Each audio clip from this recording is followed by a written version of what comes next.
বাংলার বিধানসভা নির্বাচনের আর মেরে কেটে 7 থেকে 8 মাস বাকি এবং এই অবস্থাতেই বিভিন্ন রাজনৈতিক দল তাদের মতো করে ঘুঁটি সাজাতে শুরু করেছেন। থেমে নেই রাজ্যের প্রধান বিরোধী দল বিজেপিও। আমরা দেখতে পাচ্ছি যে প্রধানমন্ত্রী নরেন্দ্র মোদী গত 3.5 মাসে রাজ্যে 3 বার চলে আসলেন এবং বিজেপির সূত্রে দাবি করা হচ্ছে আগামী দিনে এই বছরেই ডিসেম্বরের মধ্যে নরেন্দ্র মোদী আরো 7 বার আসবেন। কারণ বিজেপির সাংগঠনিক যে বিভাগ তাতে 10টি বিভাগ রয়েছে এবং এই 10টি বিভাগেই সভা করবেন নরেন্দ্র মোদী। 3টেতে হয়ে গিয়েছে, আরো 7টি বকেয়া। আগামী মাসে সেপ্টেম্বর মাসেও যদি সব ঠিকঠাক থাকে নরেন্দ্র মোদী কিন্তু ফের আসতে পারেন এই রাজ্যে।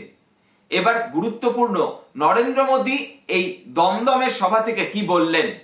তিনি একটি স্লোগান দিলেন, বললেন বাঁচতে চাই বিজেপি তাই, বাঁচতে চাই বিজেপি তাই।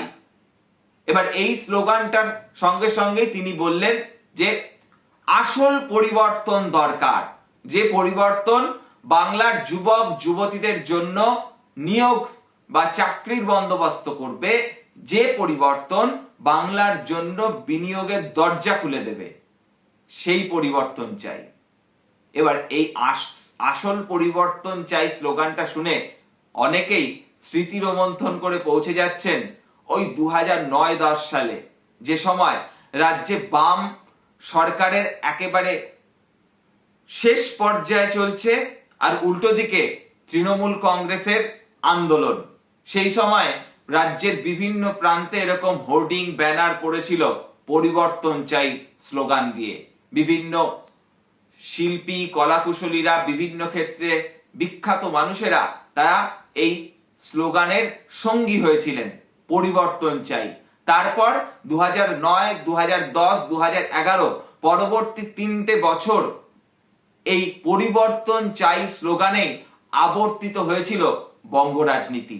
তাহলে কি সেই পুরনো স্লোগানটাকেই আরেকটু ঘষে মেজে আসল পরিবর্তন বলে বাঁচতে চাই বিজেপি তাই, এইভাবে বিজেপি নিজেদেরকে পশ্চিমবঙ্গের রাজনীতিতে প্রতিষ্ঠিত করতে চাইছে? পশ্চিমবঙ্গে ক্ষমতায় আসার জন্য তারা কি সেই পুরনো কৌশলই নিতে চাইছে একটু ঘষে মেজে? এটা নিয়ে অনেকেই বলছেন যে পুরনো চাল ভাতে বাড়ে, সেই কৌশলই হয়তো নিতে চাইছে ভারতীয় জনতা পার্টি। এবার মনে রাখতে হবে, বিজেপির পক্ষ থেকে এর আগে বহুবার বিভিন্ন স্লোগান দেওয়া হয়েছে। পশ্চিমবঙ্গের ক্ষেত্রে তারা বলেছিলেন আপকি বার 200 পার, কিন্তু আপকি বার 200 পার তো হয়নি, 77-এ থামতে হয়েছিল। কিংবা ত্রিপুরার ক্ষেত্রে তারা বলেছিলেন চলো পাল্টাই, সেই চলো পাল্টাই স্লোগান কিন্তু সাফল্য পেয়েছিল ত্রিপুরায় 2018 সালের বিধানসভা নির্বাচনে। এবার পশ্চিমবঙ্গের ক্ষেত্রে আগামী দিনে নরেন্দ্র মোদী এবং অমিত শাহ এই জুটি যে আরো আক্রমণাত্মক, আরো ঝাঁঝালো ভাবে আক্রমণে নামবেন এবং বিভিন্ন স্লোগান, বিভিন্ন আক্রমণের তথ্য ইস্যুর উপরে জোর দেবেন, এটা বলাই বাহুল্য। তবে লক্ষ্য রাখতে হবে তাদের এই যে স্লোগান বাঁচতে চাই বিজেপি তাই, এই স্লোগান তারা কতটা মানুষের মনে গেঁথে দিতে পারেন।